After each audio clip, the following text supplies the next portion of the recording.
Welcome to Psychic Insights, where pop culture meets higher consciousness and the tea is always a little bit mystical. I'm Robin Richardson, your psychic girlfriend, and around here we don't just watch the drama unfold. We read the energy behind it, whether it's celebrity scandals, reality TV, chaos, or true crime with a twist. I'm tuning in to bring you the intuitive scoop the headlines miss. So buckle up, because your aura's about to get entertained. Welcome back to my channel. It's Robin Richardson, your psychic girlfriend. And today, oh my God, I've been following this case. I don't know if you have. It's the Maui doctor trouble in paradise case that's going on now. So it's been sitting with me, and not because of what actually happened, but because of how it's being described. And when you really listen to the words, the body language, and the energy, it just doesn't match, okay? So when that happens, that's where your intuition should kick in, right? Well, I'm Robin Richardson. I'm your psychic girlfriend. And if you're new here, I don't just listen to what people say. I look at it, when they say it, how they say it, and what's underneath it. Because you can control your words, but it's very hard to control your body, your energy at the same time. So, here's the story. About a year ago, March 2025, an anesthesiologist, a Maui anesthesiologist, Gerhard Koenig, took his wife, Ariel, on a birthday hike on Oahu. Now, I just want to say up front, these are my opinions, my psychic takes, and it's for entertainment purposes only. So, we have this married couple. It's her birthday. There's this beautiful card he writes to her. A spa day. Everything looks normal. He picks the hike. He had booked the trip. He had booked the reservations, all that stuff. And then according to her, while on this hike, things turn violent. There's allegations of an attack, a syringe, a rock, and an attempt to push her off the cliff. And then afterward, we hear how he describes it. And there's also a FaceTime call with his son. So instead of getting lost in all the detail, I want to walk through specific moments, because that's where the truth starts to show up. So let's start at the beginning. Well, the beginning of this event, right? The birthday card. There's loving words. It's thoughtful. It's intentional. Written just hours before everything shifts. And when I tuned into that, it didn't feel fake. But it didn't fully feel connected either. It felt like we're maintaining something. And that's when I pulled cards. And if you're new here, I pull cards. I study human design and astrology. But I didn't do those. I pulled the cards today. And what we got was garden and tree. And if you've been following along on other cases with me, you might be familiar with these energies. But for those of you who don't, this looks like a relationship that has roots. It has history and looks stable from the outside. But established and aligned are not the same thing. Aligned is basically my mantra, my focus. I love the word aligned. Okay. So then we move into what she says happens during this incident. And he says something to her while he allegedly is attacking her with a rock. Nobody's coming to save you. Now just feel that for a moment.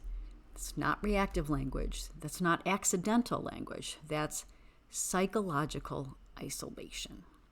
And when I tune into that, it feels like something's been building for a while that's finally coming out. And that's where we have the mice energy. Not one big explosion, something slowly eating away. And we'll talk about what that could be later. And when something has been eating away at someone long enough, it does not come out pretty. So then we get to how this was described afterwards by him. He called it a scuffle. And I don't know about you, but that word doesn't match what we just heard, right? We don't, getting bashed in the head with a rock, allegedly being, almost forced off a cliff. Scuffle feels a little small to me. Contained, manageable. But the situation being described doesn't feel small. And when I watched his testimony with a body language expert, I'm into this now, you can see the tension. I noticed this before I even kind of researched the body language expert's opinion. I saw the tension. I saw the tension in his jaw. I saw the nostrils flaring. I saw the blinking. There's this a lot of different movements that he does that you're like, okay. Then there's pauses. There's moments where the body doesn't fully line up with those words.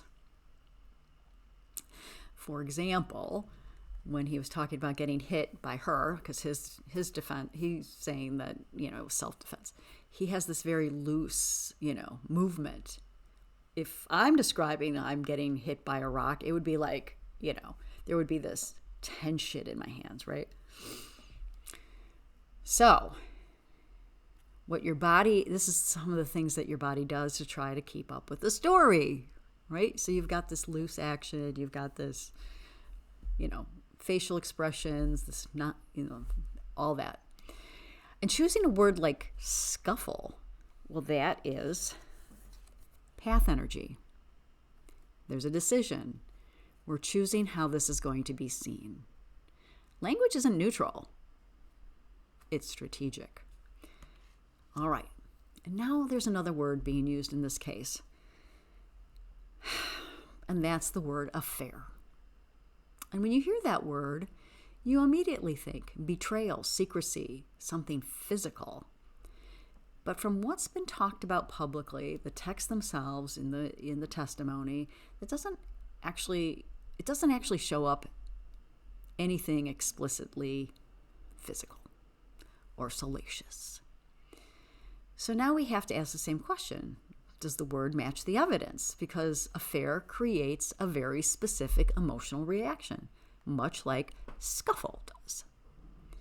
And this is where we have the heart and the stork. These two cards feels like shifting, something's changing, but not necessarily something clearly defined. Sometimes the label is louder than the truth. That doesn't mean nothing was happening. It just means the word used might be doing more work than the actual evidence. Now we move into something that was really interesting. We get a FaceTime call from Dr. Koenig to his son right after this alleged attack. And this is where everything shifts. His testimony, the son's testimony, was not prepared, didn't feel filtered. It was, this is in the moment. So, what was happening on the phone call is an admission, and then hang up so the police can't find me. Who says that, right? That feels very different from a scuffle. It was also stated, I tried to kill Ari. It was also like what he said to his son. And when something is that unfiltered, it usually gets a lot closer to what's actually going on inside someone. And that's where the letter energy came in. Without, the letter energies without editing is communications.